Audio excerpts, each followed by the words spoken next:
For today's video nga mga mito at magluluto nga pala tayo ng igado.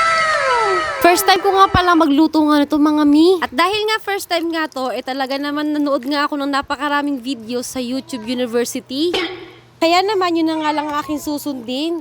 Binabad ko nga muna pala sa suka nga tong atay ng baboy. Para nga daw mawala nga yung lansa ng atay. Tsaka ko na rin pala sinunod nga tong baboy. Nilagay ko na rin pala dyan yung bawang at tsaka paminta. At ito nga palang toyo. Ibababad nga lang natin yan ng 1 oras para nga naman malasa na nga yung baboy mamaya nga ating gigisahin. Huwag nyo na nga rin pala tong pansinin tong malaki na to at itong nga pipirituhin ko rin mamaya. Sinabay ko lang sa pagbabad. At habang nga nating binababad nga yung atay tsaka yung baboy, ito naman ire-ready ko na nga rin pala tong mga sangkap din para mamaya. Inuna ko muna nga palang hiwain tong karot. Pahaba nga yung mga nakita kong carrots na nilalagay nila sa igado, kaya naman yan na nga pinaghiwa-hiwa ko na nga siya ng pahaba.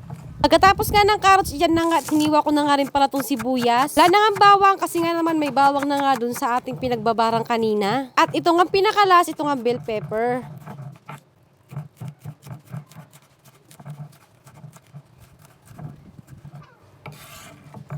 Nang matapos na nga ang lahat, ayan na nga siya. Maghahantay na lang tayo na mag-1 oras nga ang ating binababaran.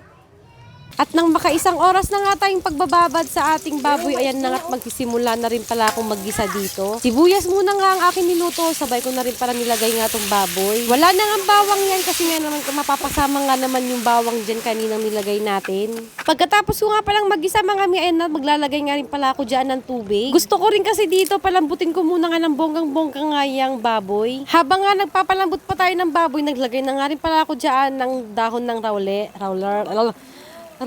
laurel. Ano ba yan? Nabubulol na ang person sa kaka-voice over. Nakakalokat eh. Naglagay na nga rin pala ako dyan ng pampalasa, ginisa mix, tsaka nga itong ang patis. At nung naiiga na nga ang ating sabaw, ayan na nga, ilalagay na rin pala natin dito yung atay. Bago nga natin nilagay yan, atay na yan, hinugasan muna nga natin yan. Hindi na nga kasama yung pinagbabaran nating suka. Papakuluan nga lang natin ng 5 minutes yan, kasi nga naman bawal ngang ma-overcook ang ating atay. After 5 minutes nga, nilagay na nga natin itong green peas, tsaka itong carrots. O, diba? Akala mo talaga marunong magluto ng igado. Mapapasalamat ka talaga, Whitey University. Tsaka pala last na nga ito nilagay ang ating bell pepper. Mekos-mekos mo na nga lang yan mga mi, para nga naman maluto na nga ng sabay ang ating bell pepper. O pak, makakakain naman ako ng igado na luto ko pa. At pag okay na nga yan, at ganyan na nga siya mga mi, at pwede na kayong lumafang yan.